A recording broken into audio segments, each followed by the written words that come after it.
আসসালামু আলাইকুম প্রিয় শিক্ষার্থী বন্ধুরা, আশা করি আল্লাহর রহমতে আপনারা সবাই ভালো আছেন। আমরা শুরু করতে চাচ্ছি আমাদের ইংলিশ স্পোকেন ক্লাসের।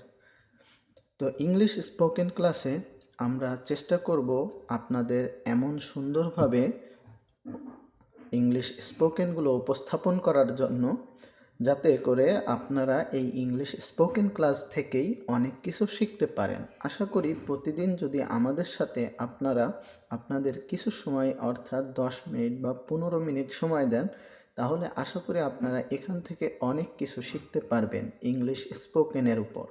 তো আর কথা না বাড়িয়ে চলুন আমরা শুরু করি আমাদের গল্পে গল্পে ইংলিশের ক্লাসগুলো।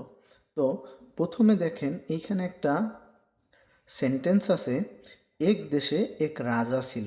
আমরা জানি রাজার ইংলিশ কিং, এবং যেহেতু এটা একটি পাস্ট টেন্স, এক দেশে একটা রাজা ছিল এবং কোন দেশে সেটা কিন্তু এখানে স্পেসিফিক উল্লেখ নাই। সো যেখানে স্পেসিফিক সাবজেক্টের কথা উল্লেখ না থাকবে সেখানে আমরা দেয়ার ব্যবহার করব। তো চলুন আমরা এই জিনিসটা কমপ্লিট করি। তো এইখানে হবে দেয়ার was a king, there was a king. তো আমরা এখানে দিব দেয়ার ওয়াজ আ কিং। এখন যেহেতু এখানে বলছে দেশ, তো আপনারা এখানে ব্যবহার করতে পারেন কান্ট্রি অথবা ল্যান্ড। তা আমরা ব্যবহার করব দেয়ার ওয়াজ এ কিং ইন, এবং ইনটা এখানে যেহেতু কোনো কিছুর ভেতরে যদি বোঝানো হয় সেখানে আমরা ইনটাকে ব্যবহার করি। So there was a king in a country. So এর পরিবর্তে আপনারা এখানে ব্যবহার করতে পারেন ল্যান্ড। সো আপনারা বলতে পারেন there was a king in a country অথবা ল্যান্ড। সো আশা করি এই সেন্টেন্সটা সম্পর্কে আপনারা বুঝতে পেরেছেন। সো আমরা নেক্সটটা করব। তো নেক্সটটা আছে যে তিনি অনেক ক্ষমতাধর। সো ক্ষমতাধর ইংরেজি পাওয়ারফুল, পাওয়ারফুল। সো আমরা পরেরটা যদি করি তো এরকম হবে যে তিনি অনেক ক্ষমতাধর ছিল, তাহলে হি ওয়াজ ভেরি। এখন যেহেতু এটা কিন্তু পাস্ট টেন্সে না, তাহলে আমরা পাস্ট টেন্সে ব্যবহার করব না। সো আমরা প্রেজেন্ট টেন্সে ব্যবহার করব, যে সে সৎ, তো হি ইজ অনেস্ট, সে ক্ষমতাধর, হি ইজ পাওয়ারফুল। তো আমরা এটাকে দিব যে হি ইজ, এবং যেহেতু অনেক ব্যবহার করা হয়েছে অর্থাৎ এখানে একটি তীব্রতা ব্যবহার করা হয়েছে, সেখানে আমরা ভেরি ব্যবহার করব। সো আমরা বলতে পারি যে he is very very powerful.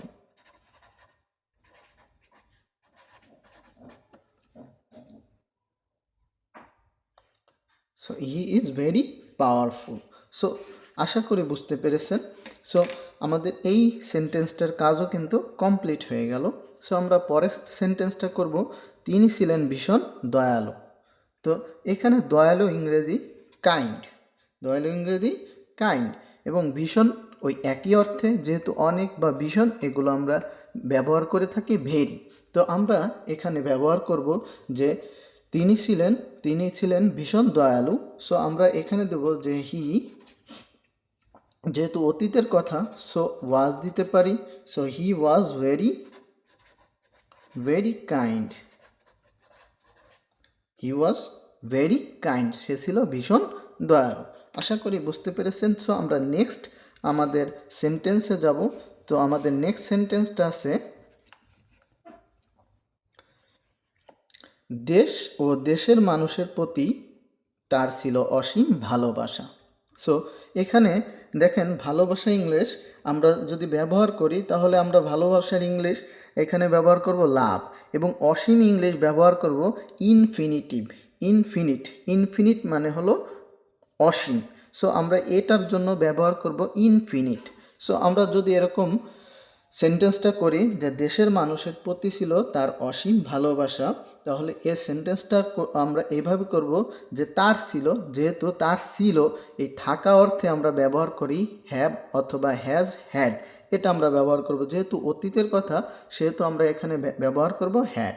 তো তাহলে আমরা এটা ব্যবহার করব he had infinite love for the country বা for his country, country's people এরকম ব্যবহার করতে পারি। অথবা আমরা বলতে পারি he had infinite love for the country and its people বা অ্যান্ড হিজ পিপল, এইটাও ব্যবহার করতে পারি। সো আমরা এখানে এটা করব যে হি হ্যাড ইনফিনিট বা FINITE infinite love for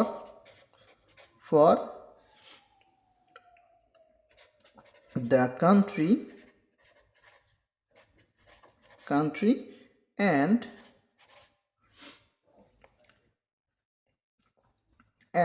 its people, অর্থাৎ এই যে কান্ট্রির পিপুল যদি এরকমটা ব্যবহার করেন তাহলে দিবেন ইটস পিপল। তাহলে আমরা আবারও একটু এক্সপ্লেইন করি যে he had infinite love for his, যদি দেন for his country and people তাহলেও হবে, অথবা he had infinite love for the country and its people. Okay, আশা করি বুঝতে পেরেছেন। সো আমরা আমাদের পরবর্তী সেন্টেন্সটা নিয়ে কথা বলবো। সো এখানে পরবর্তী সেন্টেন্সটা আছে প্রজাদের সুখ দুঃখ আনন্দ বেদনা নিয়েই তিনি সারাক্ষণ ভাবতেন। আশা করি বুঝতে পেরেছেন। তো এখানে সারাক্ষণ ইংলিশ আমরা অল দ্য টাইম দিতে পারি বা অলওয়েজ দিতে পারি, ঠিক আছে? এইটা তো আমরা অলওয়েজটা ব্যবহার করব। তাহলে এখন আমরা এইখানে দেখেন চিন্তা করা বা ভাবা, এটাকে আমরা বলি থিঙ্ক, থিঙ্ক থেকে যেহেতু অতীতের কথা তাহলে আমরা থিঙ্ক থেকে থট নিয়ে আসবো থট, ঠিক আছে? এটা নিয়ে আসবো। আর এখানে আনন্দ হ্যাপিনেস এবং দুঃখ কষ্ট, হ্যাপিনেস মানে আনন্দ, এটা ব্যবহার করতে, বেদনা হলো সরো, এটা আমরা ব্যবহার করব। সো আমরা যদি এইটাকে ট্রান্সলেট করি তাহলে জিনিসটা আমাদের দাঁড়াবে যে হি অলওয়েজ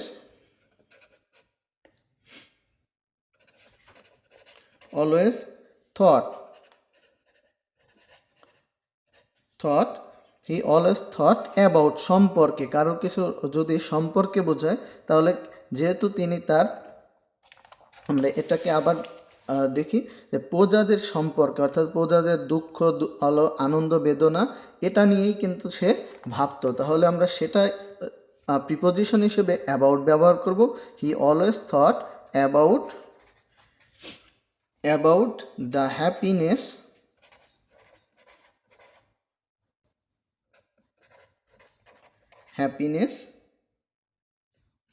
অ্যান্ড সরো, যেহেতু আনন্দ বলতে আমরা বোঝাই হ্যাপিনেস এবং দুঃখ বলতে বোঝাই ইংরেজিতে সরো, অ্যান্ড সরো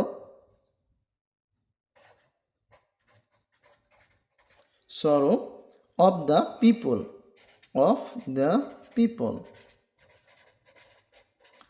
অর্থাৎ অফ দ্য পিপল সম্পূর্ণ জনগণ বা তার যেই দেশের লোক তাদের সম্পর্কে ভাবতেন।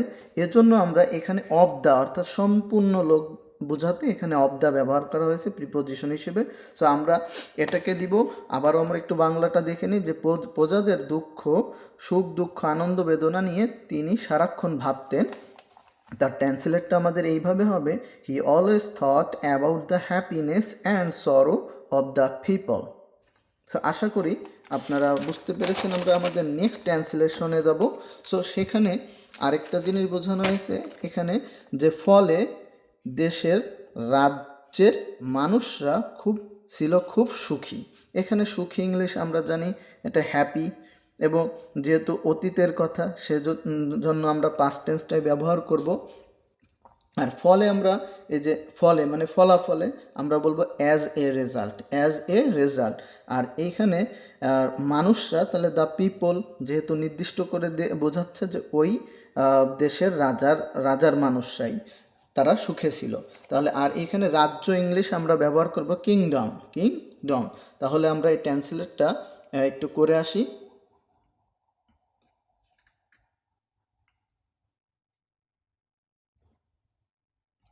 সো ট্রান্সলেটটা হবে এমন যে as a result, as a result, as a result the people of the people of that kingdom, that ওই রাজ্যে, that kingdom were very happy,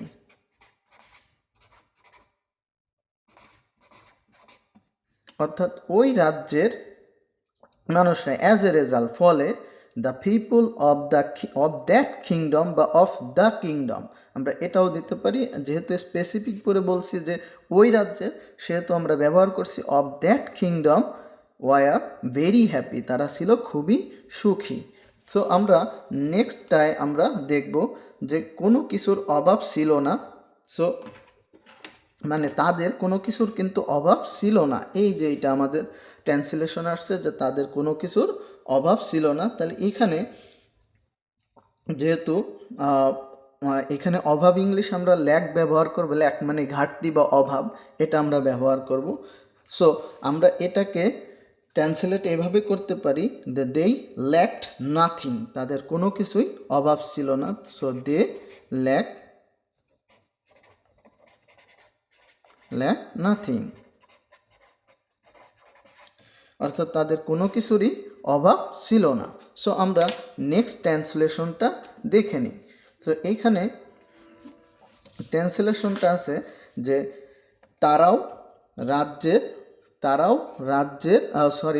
তাদের রাজাকে প্রাণের চেয়ে বেশি ভালোবাসত।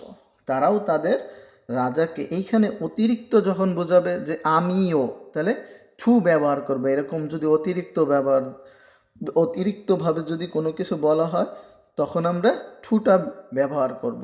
সো তাহলে দেই টু লাভড, লাভ মানে ভালোবাসা বা পছন্দ করা, দেই টু লাভ এই যে ভালোবাসা, তাহলে দেই টু লাভ দেয়ার কিং, তাদের রাজাদেরকে বা রাজাকে তাদের প্রাণের চেয়েও ভালোবাসতো। তাহলে আমরা বলবো দেই লাভড বা দেই লাভ বা দেই টু লাভ।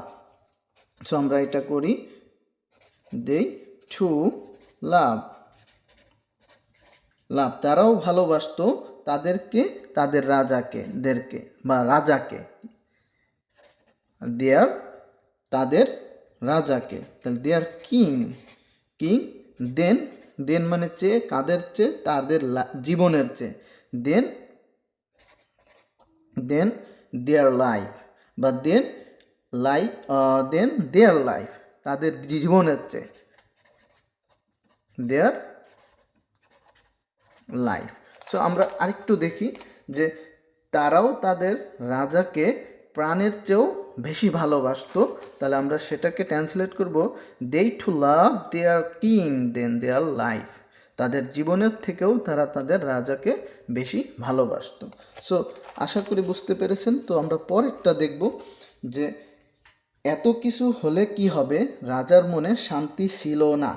এত কিছু হলে কি হবে, রাজার মনে শান্তি ছিল না। এই যে এখানে একটা এক্সক্লামেটরি সেন্টেন্স ব্যবহার করা হয়েছে।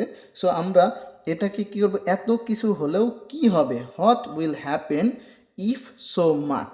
সো মাচ মানে অতিরিক্ত কোনো কিছু যেটা গণনা করা যায় না, এখানে আমরা সো মাচটা ব্যবহার করি। তো আমরা তার ট্রান্সলেটটা কী করবো যে এত কিছু হলে কি হবে। সো আমরা এটা একটু করি যে হোয়াট উইল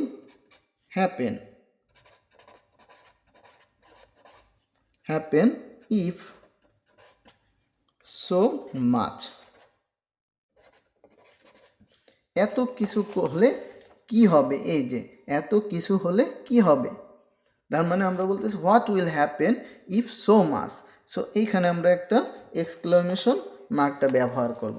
এরপরে বলতেছে রাজার মনে শান্তি ছিল না, অর্থাৎ পিচ মানে শান্তি। সো আমরা এখানে ট্রান্সলেটটা করব দ্য কিং, যেহেতু পাস্ট টেন্স অতীতের কথা, সো আমরা এরকম ব্যবহার করব the king was not at peace, অর্থাৎ রাজার কি ছিল না, শান্তি ছিল না। তো আমরা এরকম বলবো the king was not at pitch.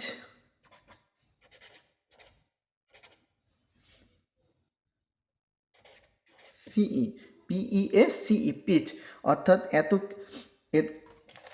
তাহলে আমরা কি বলবো যে রাজার মনে শান্তি ছিল না, the king was not at peace, রাজার কোনো শান্তি ছিল না। সো আমরা লাস্ট অফ অলটা একটু দেখে নেই আমাদের আজকের টিউটোরিয়াল, অর্থাৎ আজকের ভিডিওর শেষটা, যে দারুণ অসুস্থ ছিলেন সেই রাজা, দারুণ অসুখী ছিলেন সেই রাজা, দারুণ অসুখী। তাহলে আমরা এটাকে ট্রান্সলেট করব the king was very unhappy. So রাজা অসুখী ছিলেন, এটা ওই দারুণটা না আনলেও হবে। সো আমরা বলবো the king was very unhappy. এটা কিং ওয়াজ ভেরি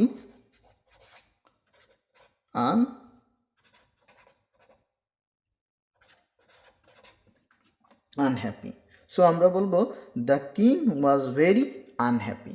সো আশা করি আমাদের আজকের যেই পার্টটা, অর্থাৎ গল্পে ইংরেজি শেখার প্রথম যেই পার্টটা আমরা একটু বুঝতে পেরেছি। সো এই গল্পের আরও অংশগুলো আমরা প্রতিদিন আমরা প্রোভাইড করব। সো সেটি দেখার জন্য আমাদের চ্যানেলটিতে সাবস্ক্রাইব করে রাখুন, যাতে করে প্রত্যেকটি পার্ট আপনারা দেখতে পারেন।